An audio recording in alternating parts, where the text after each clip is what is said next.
Good afternoon. Thank you for joining the NAACP and TCP network for another amazing discussion about Dr. Martin Luther King, civil rights, Central Pennsylvania, and Lancaster, Pennsylvania. If you missed yesterday's amazing program, you can catch that on our Facebook page, TCP Network, where we discussed and celebrated and had a wonderful word yesterday. And then tonight, really looking forward to tonight's discussion with our panel. So if you all can do us a favor right now, if you haven't already, please go like and share this page over on Facebook. It is The Culture Professional, and let everyone know that they can join in on the conversation and comment with their comments. So again, they can be a part of the conversation. I myself am looking forward to another amazing conversation, especially on MLK Day. So I'm going to get out the way and get to the people that you are here to see. But first, a word from our president, Mr. Blandon Watson. Good evening. Thank you and welcome to the Lancaster branch of the NAACP. I will just briefly share a few items with everyone that is on today.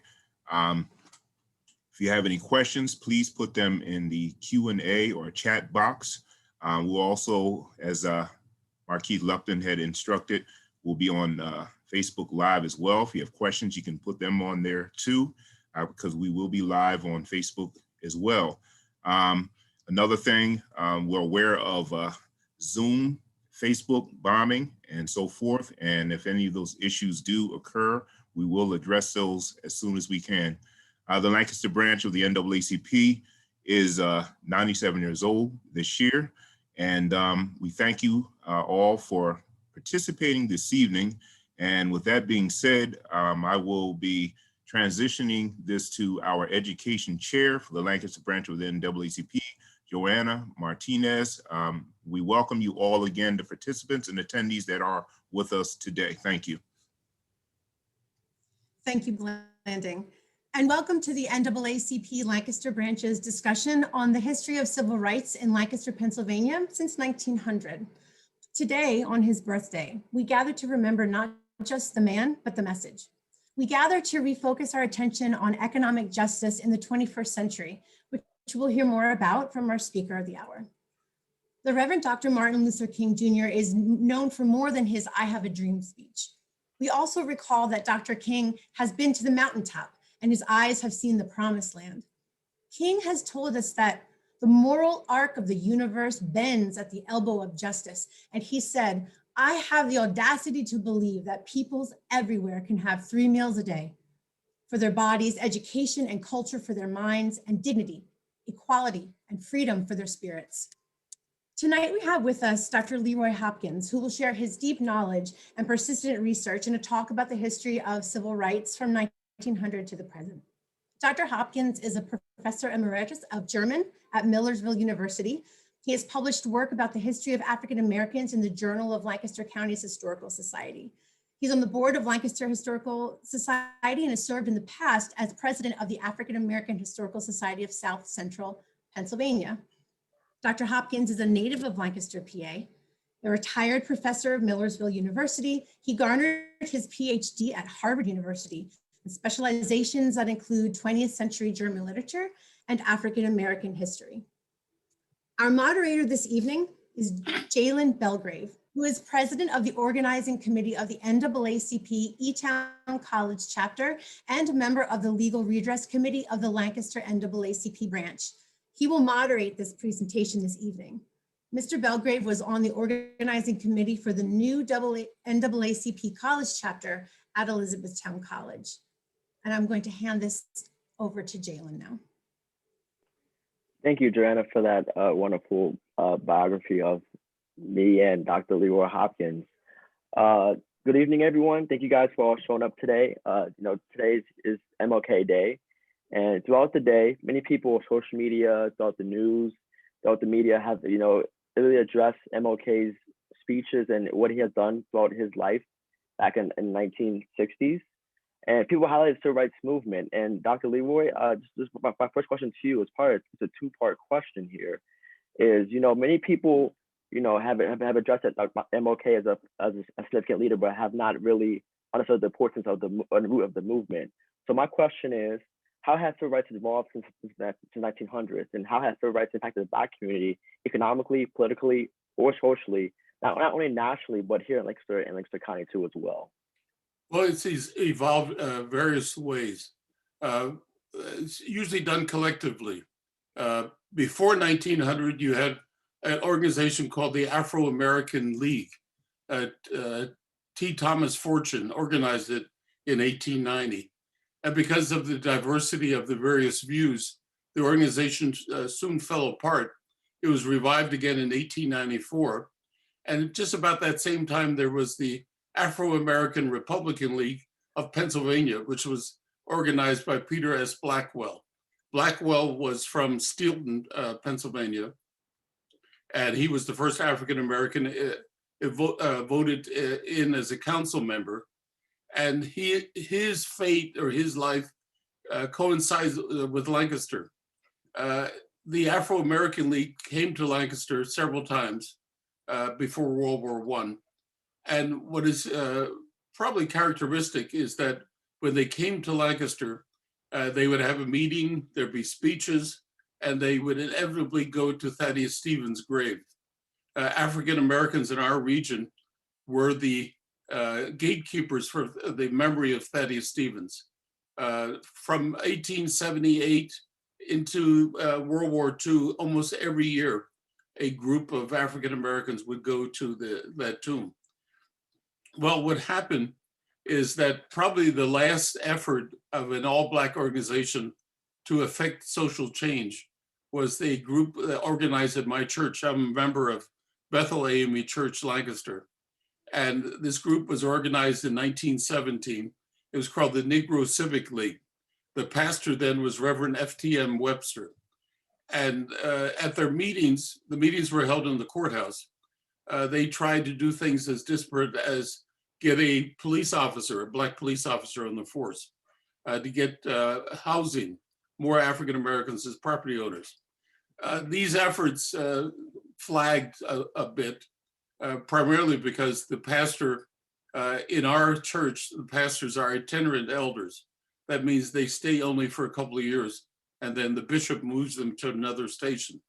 So, but what happened is that probably the last president of the Negro Civic League was Abraham L. Polite. And Mr. Polite had a friend, and this friend was Marianna Brubaker. Marianna Brubaker was the granddaughter of Daniel Gibbons.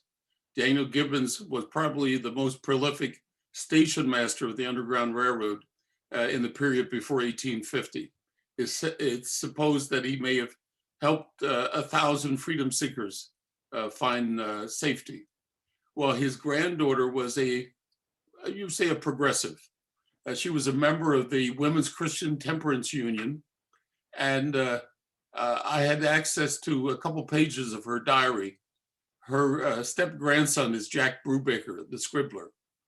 And in her diary, in 1922, she talks about going to Tampa, Florida, and there seeing the Urban League and the NAACP in action.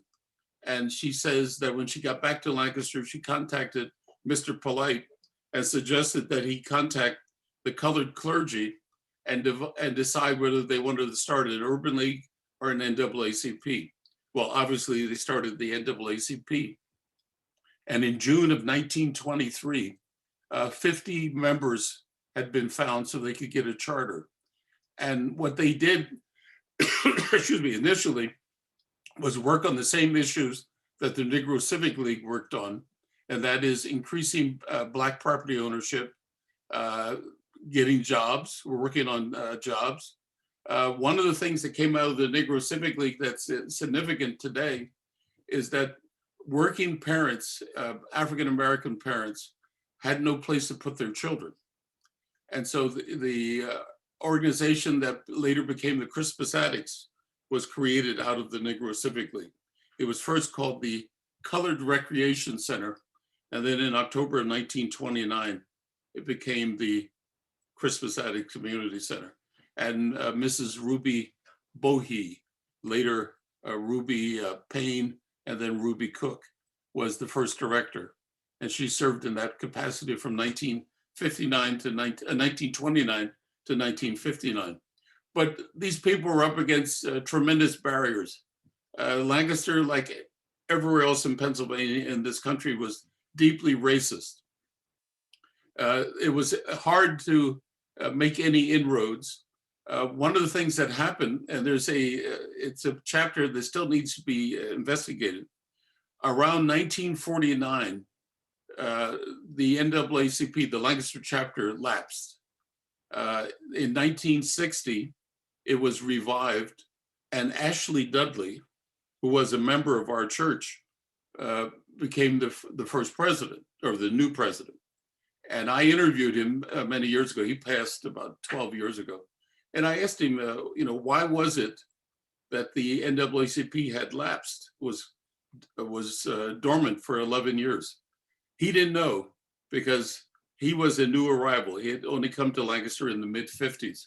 But he said he had heard it was because of the communist witch hunt. Any group that questioned the status quo was immediately branded as being subversive, or, well, today we would say Antifa. They were out to destroy the society. Now, what happened is that once the chapter is revived, headquarters is still at Bethel.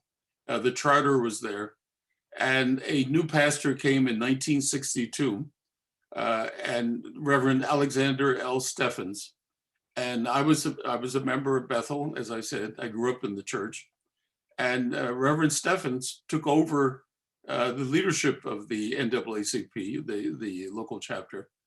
And for the first time in our history, the history of this area, there were protests.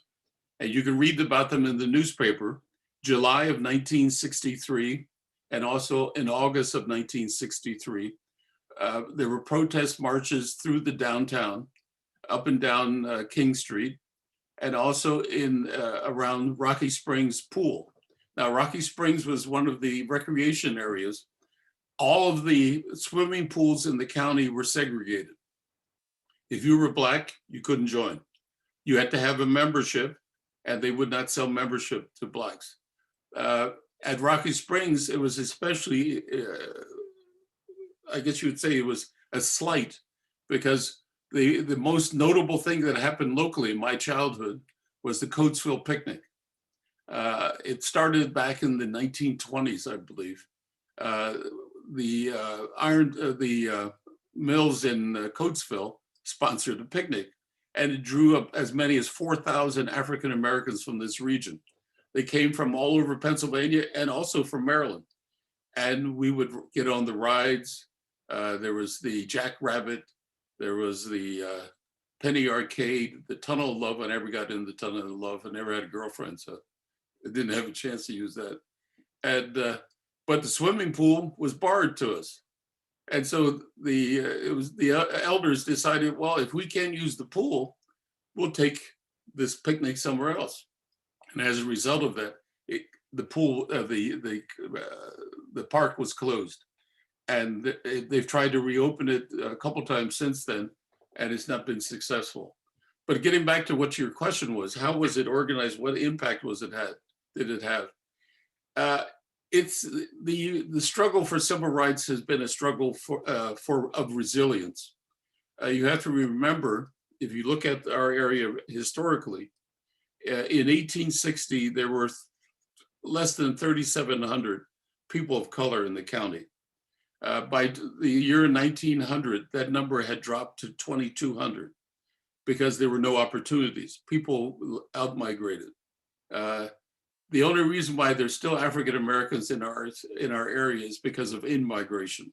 The great migration that is talked about in Isabel Wilkerson's The Warmth of Other Suns brought people to Lancaster from all over. Most African Americans in our area, and my family included, are from somewhere else. My family's roots are in Maryland. My mother's people are from Harford County, Maryland. They came to Pennsylvania just before the Civil War. And my father's family is from Cecil County. And they moved into Lancaster, or into Pennsylvania around the same time. Now, they moved out looking for jobs. One of the reasons I got interested in history is because of our family reunion. Our first reunion was held when I was 18, which is 1960. And at that 1960 reunion, I met cousins who were different than my family. My direct family, my parents were domestics. My father was a janitor, my mother cleaned houses. I had cousins from other states who were judges, lawyers, and physicians. And that got me asking, why is that? Why don't we have that here in Lancaster? And it's because of the denial of opportunity, the lack of access. One of the reasons that they marched in downtown, if you can imagine this, there was no one with a Black face in any of the businesses downtown in other than menial jobs, sweeping the floor or shining shoes. That was what I faced as growing up in the 50s. If I wanted to get a job, I could shine shoes or sweep floors. I was lucky. My family followed the same pattern that many families, Black families locally did. Through the help of my mother's employer, I got an interview at Millersville. Through my mother's help, the store where we shopped, the manager got me a job. And so I paid my way through Millersville. That was possible then. It's not possible now. Back then, I paid $75 a semester for tuition. And you can't do that today. Minimum wage then was $1. And I actually got a job when I started college that paid $1.38. So I was eating high off the hog. But it's been a struggle, and the struggle continues. But I'm more optimistic now than I have been in the past. 45 years ago, I got a job. Although my background is a literary scholar. In 1976, I was hired as the Associate Director for Program and Planning of the Lancaster Urban League. And through that job, I got appointed to the Black History Advisory Committee of the Pennsylvania Historical Museum Commission. And that commission and the committee oversaw Black History in Pennsylvania conferences. And I participated in those for 15 years, from 1979 to about 2016. And I was fortunate at one of the conferences to moderate a session with two preeminent Civil War historians, Eric Foner, who is now at Columbia University, and Dr. Benjamin Quarles, African-American. And Dr. Quarles said something that really influenced my research. He said, America would not be America without the African-American, because at various points in our history, African-Americans have reminded the country what it was founded, what its founding principles meant. Life, liberty, and pursuit of happiness for everyone, not just white property owners. And so that's one of the things that's motivated me to do research in our area. And there are a lot of aspects. One of the things that surprises me, given the size of the population, how active people were. The members of the Negro Civic League went on and became the members of the Lancaster chapter of the NAACP. They were on the board of the Crispus Attucks, and then later they were on the board of the Urban League. The way the Urban League, which is also defunct now, the way the Urban League was created was a reaction to the NAACP. after the marches in the downtown, and you can read it in the Lancaster newspaper, members of the establishment said, we want to deal with an organization that works through boardrooms and not on the streets. And so that's why the Urban League was brought. But looking back, we've had more progress because of biracial effort. When African Americans were in charge, it was too much of an uphill struggle locally. And that tells you something about our region. But once there was a biracial effort, things began to move. I mentioned Marianna Brubaker. When the NAACP was organized in 1923, Marianna Brubaker and a friend of hers, Ellen Greist, the wife of W.W. Greist, the congressman for Lancaster County, were in the executive committee. And they served there for a number of years. And some positive things were accomplished, but it really took the radicalism of the 60s to shake things up. And I'm very optimistic about what happened last year after the George Floyd incident and the mobilization of people, not just in this country, all around the world. I've lived in Germany for 10 years, and I know for a fact that Black Germans were out on the streets protesting police brutality, because that happens there, happened in England, happened in France. And there's a shift. Maybe it's a paradigm, a shift in the paradigm. Maybe things are going to improve. But we can only achieve that change peacefully and with persistence. Awesome. Yeah, you brought up really good points. There's a question in the chat. Jennifer Powell asks, is there any chance that the county will once again have an urban league? Good question. There has to be some sort of advocacy organization.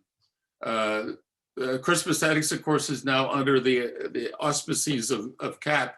So there's really not a Black organization other than the church.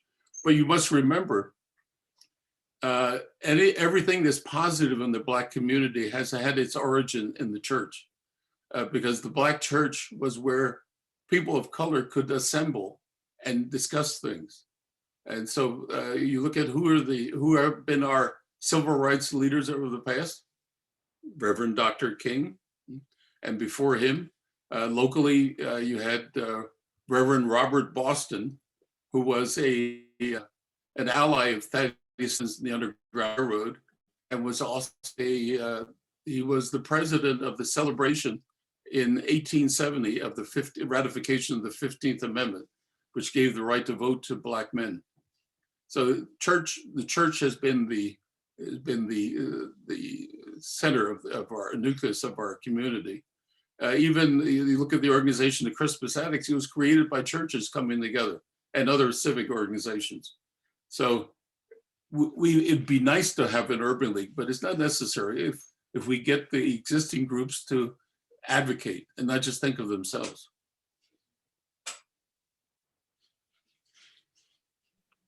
Awesome. Another question by John Morris. He asks, can you speak to the role of churches and other than Bethel AME in this period? Oh, sure.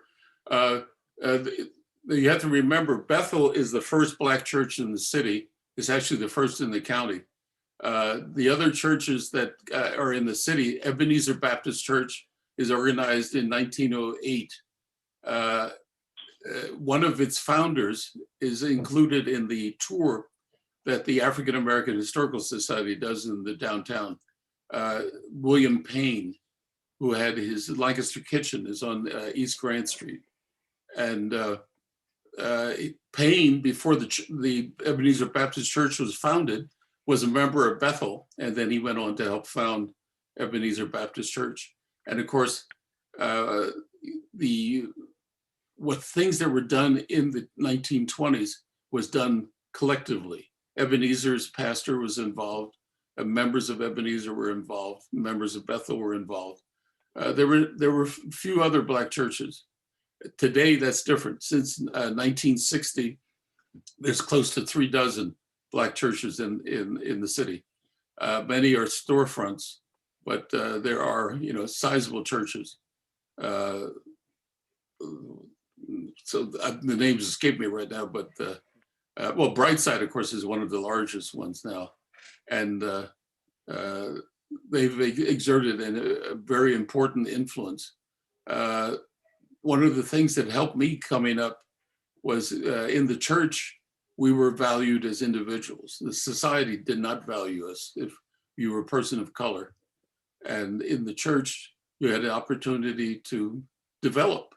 I remember staying in front of the congregation and reciting and getting knock-kneed and tongue-tied, but practice helped. And people encourage you. And, in our society, there are very few instances where young people are encouraged. You hear more about what young people are doing wrong and not enough encouragement. Awesome. I like to backtrack. You brought up, another question actually by Donald Davis. He asked, how can members of primarily white church help the primarily Black churches? And how can we work together for equality for all? Well, one of the ways it can help is listen. Get together and listen, and not impose your ideas, but see what you can do together to help each other. That's the way. For example, our African-American Historical Society, which I'm a member now, I was president for 5 years. The majority of the members are white. Black history is not just for Black people, it's for everybody. And so churches should work together. It's often said that Sunday is the most segregated hour in America because the white churches have white members, Black churches have only Black members. And we have to change that. Awesome. So Dr. Leroy Hopkins, I want to pivot to 1963, and can you please talk about the 1963 protests and march on Washington and MLK and what Lancaster was doing during that time? Oh, okay. Now, see, I did not go on the march. My mother and my sister did. The reason I didn't go was I was getting ready to go to Germany. I needed money. And so I was working that day. But someone who should be memorialized is Mrs. Betty Tompkins. Mrs. Tompkins was an English war bride. She came to Lancaster after World War II and was a member of St. James Episcopal Church. But then she decided that she wanted to do something, make a statement, and she joined Bethel. And she was a member of Bethel for, 40 years? Yeah, close to 40 years. And she encouraged us young people. I remember her taking us to Fellowship Farm, which is a Quaker establishment near Philadelphia. And in 1959, a group of people from Bethel, and probably a few from not members, we got on a bus, went to Philadelphia, and I remember we parked on Broad Street and went into this large hall that seated about 150. And we're sitting there waiting. I had no idea why we were there. And then I heard sirens, and then in walks Dr. King. And that was the first and only time I heard him speak. And I was so embarrassed, or I guess you would say shy, that I didn't get the chance to go up and shake his hand. And that really impressed me. Now, what happened back then, several buses were organized after the protest. And the march on Washington was August 28th, 1963. And if you look at the Lancaster newspaper, it talks about the group that went down. And actually my sister is interviewed. She was 13 at the time. And it was memorable. And of course, the speech is unforgettable. The only problem is he's been reduced to that one speech. We forget about his message about social equity and economic equity. I remember reading about him in Germany. In 1962, I believe it was. No, it was after that. He went to Germany and spoke in East Berlin and West Berlin. And this is when it was 64. This is when he was getting the Nobel Peace Prize. And Germans were very impressed with him. As a matter of fact, he's one of the icons for the Afro-Germans. No one knows for sure how many there are, but we estimate probably 500,000 to 750,000 of Germans are of African or African-American descent. And they've gone through the same sort of civil rights struggle that we have in this country. And in many cases, they use us as a model. This is what they want to achieve. And there's been some intersectioning. If you're familiar with pop movies, you probably know the name Boris Kujo. He was in one of these zombie movies. He's Afro-German. And it's, Dr. King was, he was the soul of America. I was in Cambridge when he was killed. No, actually, I came home. It was Easter vacation. And I remember watching the Huntley Brinkley report on NBC News. And Huntley was very upset. He said, Dr. King has just been killed. And I remember going back to Cambridge and we discussed about this. And then that was April. June, Bobby Kennedy was killed. And there was a sense of loss that, the country had lost its moral compass. And I don't think we've ever recovered from it. I think the assassinations that happened in the 60s with Medgar Evers, Malcolm X, Bobby Kennedy, even JFK. I was in Germany when he was killed, November of '63. That's really derailed something in this country, and we never really recovered our balance.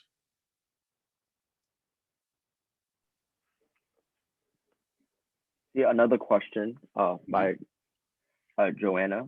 During the upheaval of the 60s, she is curious what it was the response, if any, of both Lancaster NAACP and Lancaster County as a whole to alternate philosophies of other civil rights leaders such as Malcolm X and groups like the Black Panthers. Oh, well, the Panthers came to Lancaster and also the Young Lords. That was a revolutionary group of Puerto Ricans. And you have to remember the Black community in Lancaster is largely conservative. Many were Republicans up until to FDR, to President Roosevelt. But even as Democrats, they were not radicals. And so the Black Panthers were not welcome. Young Lords were not welcome. And the community leaders marched and helped quiet. We didn't have riots here like we had elsewhere. There were occasional fire bombings. For example, I lived on Church Street at that time, and 2 doors down was the Queen Pharmacy, which was owned by Jews, and it was threatened. They were going to firebomb it, which made no sense at all. They're not our enemy. I grew up in the 7th Ward, and our neighbors were Jews, Germans, Italians, and Greeks, and the hotheads got involved in the 60s. The worst thing you can do is destroy your own neighborhood, destroy your own resources. But again, to answer the question, there was a total rejection of the sort of radical politics that Malcolm X represented, which was a misunderstanding of what he was about. Because I think now in retrospect, he and Dr. King actually worked together. Reason Malcolm was killed was because he was beginning to moderate, and the others in the Nation of Islam did not like the fact that he might have been more popular than they were. And they're still investigating the murder. I read an article just a couple of months ago about he was killed in, what was it, February of '64. Awesome. I have a question of my own too as well. Sure. You brought up really great points. Organizations, played a crucial role in civil rights movement. Leaders such as MLK, Malcolm X, Carmichael Stokely even did not do all the groundwork. Organizations like NAACP, Black Panthers helped to mobilize individuals, especially in the 1960s. So now with George Floyd and all things happening now, do you think this is the best way of going about civil rights movement now, like having organizations be the forefront of change? Do you think this is the most effective way of providing change, or what do you think should happen now? Well, you need a collective. You have to have, individuals are not going to affect change. You need a collective will. Black Lives Matter is a great slogan, but what does that mean? What does it mean concretely? And you need an organization behind that to say we're going to do this, this, this, and this, and then actually do it then, because slogans will not. Because slogans can be turned around. That's why the idea of defunding the police was turned into a negative. And what was really meant was reallocating some of the resources that go to police. And so that was used as an enemy of the movement. It was also used for political purposes. But organization is vital. You have to have a group working together, something like a urban league, but you also have to be fearless. It's too easy to cave into the pressures of society, don't rock the boat. But sometimes you have to, as John Lewis said, make good trouble. Awesome. Dale has a question about the KKK. Were they ever active in Lancaster during the years of 1900, even now to present day? Oh, sure. The Klan was revived because of the Birth of a Nation, which came out in 1916. And because of, I mentioned W.W. Grist, the Grist building in Lancaster is named after him. W.W. Grist and the Colored Waiters Union, I've been trying to find out some more about them. I think Abram Polite was president of that union. They persuaded the mayor, it was Mayor Trout, to ban the movie. And afterwards, you'll find the resurgence of the Klan. They marched in the downtown after World War I. The only person who spoke out against the Klan was Marianna Brubaker. There's an article in the Lancaster paper where she said, this is the same group that lynched and brutalized people in the South. Why are we tolerating them today? And they've been active here ever since. You have to remember, when I worked for the Urban League, from 1976 to 1979. In 1978, I think it was 78, David Duke came to Lancaster. David Duke was the national organizer of the Klan. And he was going to the Host Inn, which of course is now defunct. The Host was owned by Jewish people. And the Jewish Community Center in Lancaster contacted them and said, you realize who this person is? And so they disinvited him. He couldn't get a room there. But as recently as 2001, the Klan was supposed to march in downtown Lancaster. And our pastor, Reverend Bailey, with other pastors, got together 65 men, and we stood on the courthouse steps. And these hate groups are cowards. Just like there was supposed to be armed protests at all the state houses over the last couple of days, they haven't shown up, or a small group comes and disappeared. Well, back then in 2001, the Klan went to Quarryville, and that's where they usually show up. Quarryville, Ephrata, smaller towns, because there's less resistance to their message, as in Lancaster or in Columbia. The Klan doesn't have a chance in Columbia, or in Lancaster for that matter. But they're still there. Their headquarters is in Rising Sun, Maryland. there's a strange alliance between the Klan and neo-Nazis, which doesn't make any sense at all, because the Klan is supposed to be nativistic, in other words, against foreign groups, and neo-Nazis are anything but nativistic. To them, Germany is the Aryan race. But of course, there's no logic to such emotional approaches to things. To build off of that question, what can the government or organizations do to help limit what KKK or what Nazis are able to, like you see how what happened to January 6th. What can government or organizations do to help not make this happen again? Make sure that the government can only do a certain amount. The laws are there; they have to be enforced, and also the media have to tell the truth. I'll give you an example. Back in the late 60s, one of the members of the County Historical Society, Don Crownover, who was vice president, wrote an article on the Klan that appeared in the Journal, and he got death threats. So these groups cannot afford the light of day. They try to hide.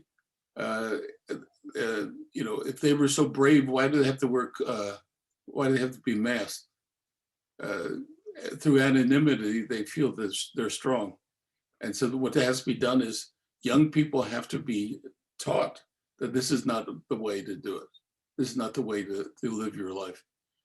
You can't, just because you have problems, you can't just blame it on others. That's what the Klan's all about. Oh, the hate groups are like that. I'm down because the other one is getting my jobs. We have too many illegal immigrants, and they're stealing our jobs. Yeah, who wants to work at McDonald's? Who wants to sweep floors or work on the roads? The average American doesn't want to do that. And if we didn't have people coming in building a life, we'd be in trouble. Who's going to pick the tomatoes, for example? Who's going to pick the fruit? Americans aren't, because we want to give $15 an hour plus as many breaks as we can get. There's a question. I'm still kind of confused, Larry. So you want to ask Dr. Leroy about healthcare access, quality, and the role of SELHS. Dr. Leroy, do you know anything about that? What is it? SOLH? Yeah, SELHS. I have no idea what that is. Is that an abbreviation? It appears so, but I don't know what that is either. Well, I think you can access it once you find out what it means. Awesome, yeah. Southern Larry Coalition. Oh, Southeast Lancaster Health Services. Oh, okay. Well, the health services started the Christmas addicts back in the 1930s, and how to access it? Just make an appointment. They're open to anyone. COVID, of course, creates problems, but if you need access to health, there are ways of obtaining it. One of the things that I hope that the new administration does is extend health coverage to everyone, not just to a few who can afford it. They maligned Obama because of affordable health care, and they called it Obamacare. But that Obamacare is important. The idea that someone in the richest society in the world doesn't know where their next meal is coming from, that they can't get treatment for an illness because they don't have money, that's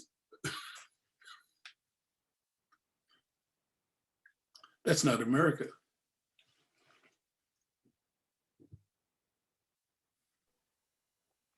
So no, I don't see any more questions. I have another question too that I'd like to ask. Sure. Oh, Joanna, do you have a question, Joanna? I do. I have another question. And it was just, thinking about what you were saying when you, Jalen, were talking about COVID and you talking about access to healthcare, going back to sort of historically speaking, curious as to what, historically speaking, looking at the role of things like vaccines in African American history and looking at what historically that may have meant for African Americans versus now being able to feel comfortable or confident taking a vaccine. I just didn't know if there was anything you could maybe speak to on that. Oh, sure. There's a historical perspective there. You have to remember the inoculation against smallpox was shown to Cotton Mather by his slave in 1701. And it took another 80 some years before they found out that in West Africa, they knew how to inoculate. Now, the reason why some African Americans today are reluctant to be inoculated is you have to remember the Tuskegee experiment from the 1930s into 1974. Black men in Alabama were allowed to die from syphilis, even though penicillin had been available 1 year into the trial. And this idea that, I could be a guinea pig. And then I forgot the name of the woman. Against her will, they took some of her cells, and there's a famous book about it, and it's been used to create all kinds of medicines, and the family has got nothing from it. Yeah. Right. And so Henrietta Lacks. African Americans today feel like, in some cases we're guinea pigs. They'll try it out on us. And that's not just here. For example, Nestle, which is a Swiss company, was investigated about 30 years ago because they were selling inferior food for babies in the third world. And it was like, that's okay. That's them. We sell the good stuff here. And, it's totally immoral. And so African Americans are a little, you have to look at where it's coming from. That's why it's important to have African American role models. I can't wait to get the inoculation. I'm in that group. I'll be 79 in August. I'm an asthmatic. I have sleep apnea. And matter of fact, today's the 18th, and the 27th, I'm getting my right knee replaced. So I'm in a target group. So, it's a matter of, it's a lack of information and well-grounded fears because of things that have happened in the past. And of course, the medicine has gotten a bad name. You look at, since I'm a German scholar, you think of the concentration camps and the experiments that were made there. Same thing happened in the Pacific, and a lot of those doctors were not punished because the people wanted to find out, well, how does the body react at high temperatures? That's what the Germans did. They put people into decompression chambers, and those doctors, for most part, escaped unscathed. Mengele, who was the angel of death, Todesengel at Auschwitz, he had helped to escape Europe, and all they found was these bones in Paraguay. So, if you know anything about current affairs, you'd be a little suspicious. Especially, I think a lot of people were suspicious because it was clear that Trump was trying to get a vaccine so that he'd be reelected. And so people said, "Oh, wait a minute, I want to see the trials first. How's this going to work out?" And of course, I have friends in Germany, and one of my friends said that there's a secret report that 14 people in Germany have died from getting inoculated. Nothing like that in the German media. But there's certain lies that take on a truth once they're repeated again and again and again. Dale has a question. He said, growing up in Southern Virginia in the 50s, he recalls colored white drinking fountains, etc. Were things more advanced in Lancaster, being above the Mississippi line? And when did things change in that respect? Or was it always more open to African Americans here? Well, it was a slight difference. Now in Lancaster, I don't remember any segregated drinking fountains, but I had an aunt who lived in outside of Frederick, Maryland, and the we went down to visit her, early 50s, and the post office, it had segregated entrances, white and colored. And my father had to depend on my mother's brother-in-law to take him around to get gasoline so he could come back to Pennsylvania, because not everyone would sell it to him. And I can remember another time in the late 50s, early 60s, I was riding with my father and a couple of his brothers coming back from York to Lancaster. And one of them had to go to the bathroom, and we stopped off at this hotel. They wouldn't let them use the toilet. So it was different. And of course, in Lancaster, you also had segregated housing. You may or may not know that in Manheim Township, there used to be a codicil in the deed saying that minorities may only reside on the property as domestics. They cannot be renters or own property here. No one enforces that anymore. Recently, I was asked by someone, is it possible to get a map of redlining? And that sort of tickled me, because redlining is limiting mortgages to certain places. It's illegal. No one would keep a map that someone else could see, but I told him, just look at the zip codes. If you had access to the mortgage information, how many mortgages are given to 17602 versus 17601 or 17603? That'll give you some idea if there's such a thing as redlining. But I know for a fact that people were upset. This is in the 70s when Brightside was relocating from its location on Queen Street to where it's at now, that people were upset that a Black church would come into their neighborhood. And I remember going to meetings about housing, and people from the county were clear. They were clear. They didn't want public housing in the county because they thought Puerto Ricans and Blacks from the city would move out there. What they didn't realize is Black people who lived in the city didn't want to live in the county because they were used to the amenities in the city and their friends.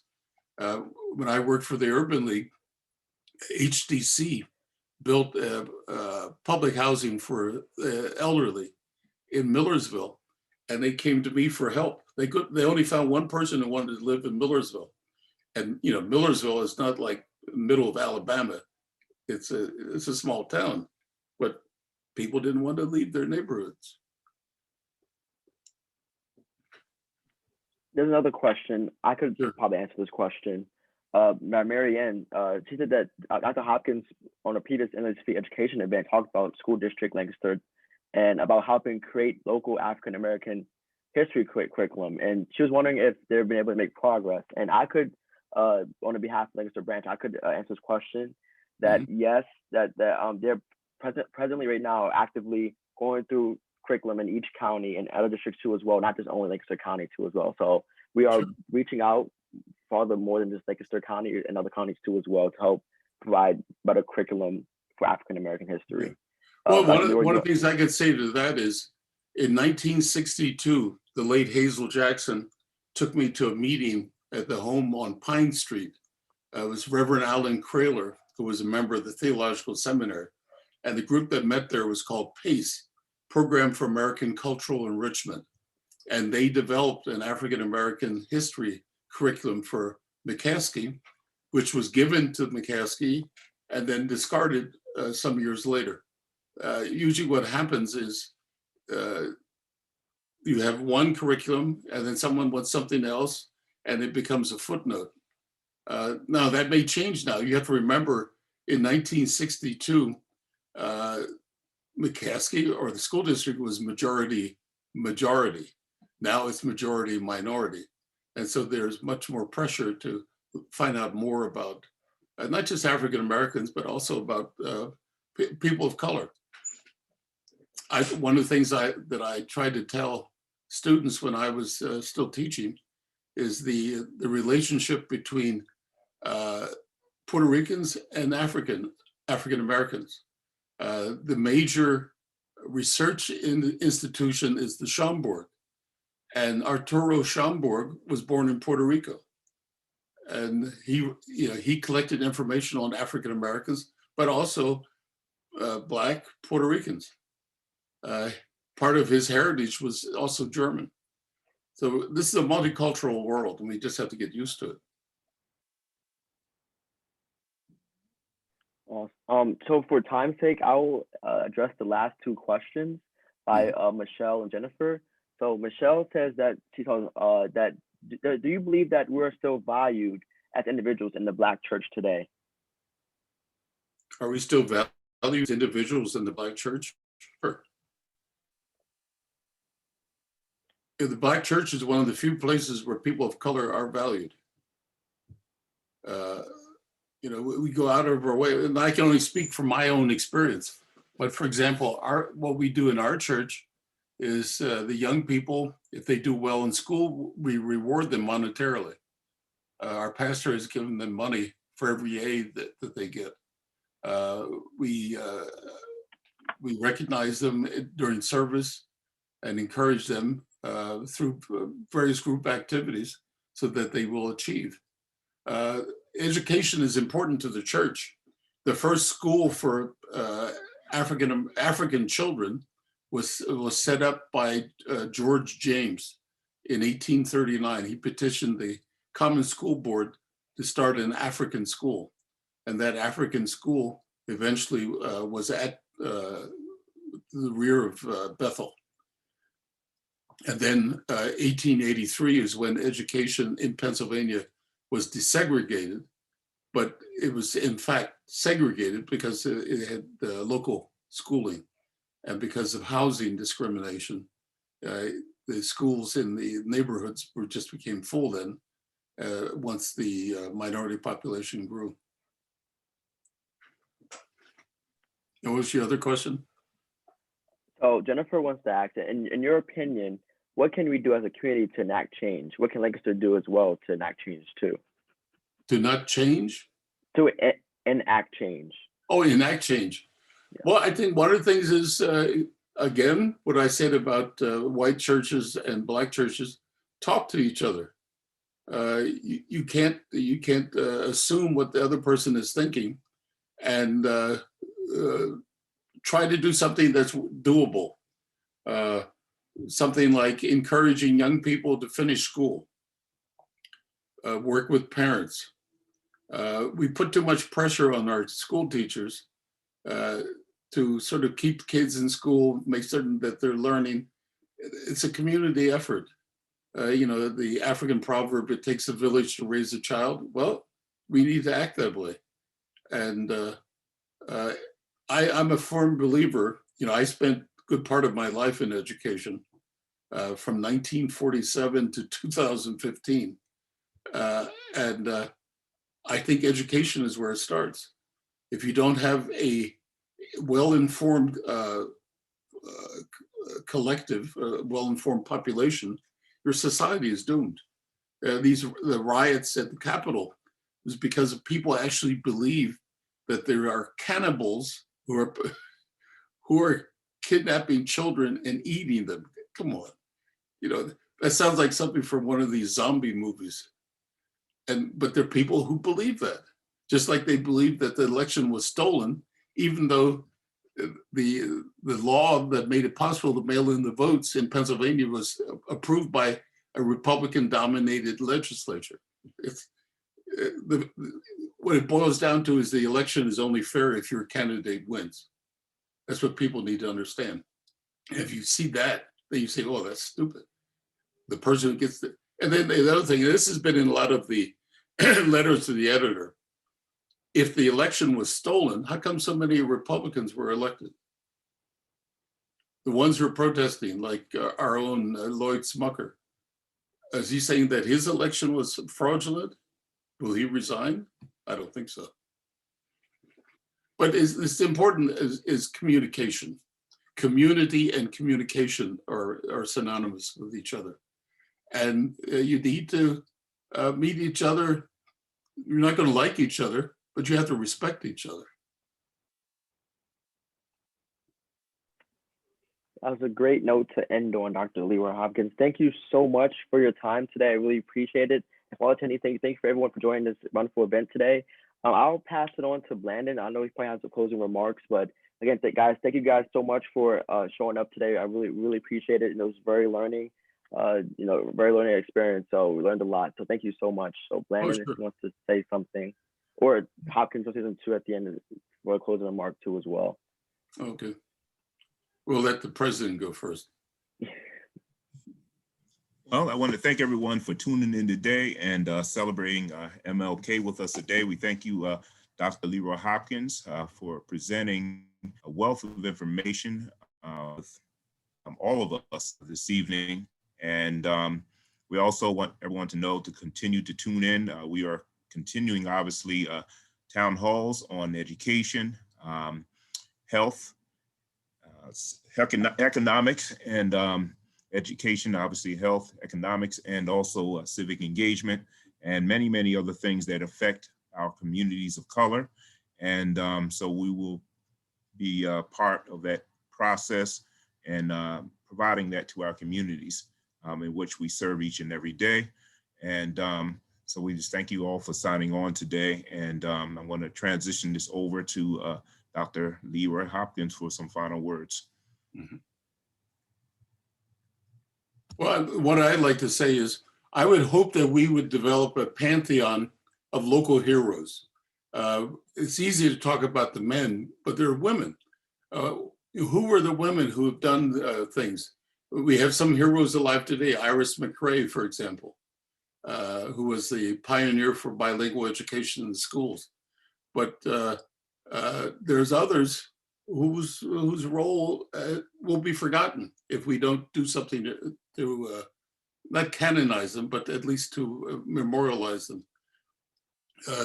Carrie Foster, for example, who was president of the Ladies Auxiliary of the Negro Civic League, was a member of the NAACP Executive Committee, and then was also chair of the board of the Christmas Addicts.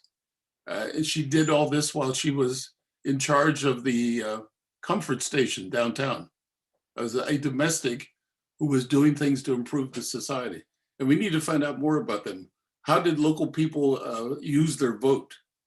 Those are the sort of things that, in the past, I've been reluctant to participate in Martin Luther King celebrations. I know he was a great man, but what is his relevance to us locally? We need to look at local heroes, because people will look at Dr. King as some colossus who's not really human after a while.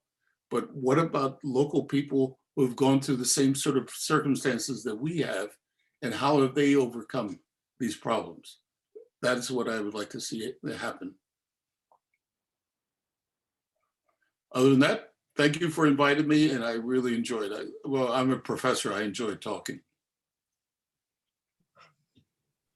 Thank you. Thank you. Thank you, Dr. Hopkins. Mm-hmm.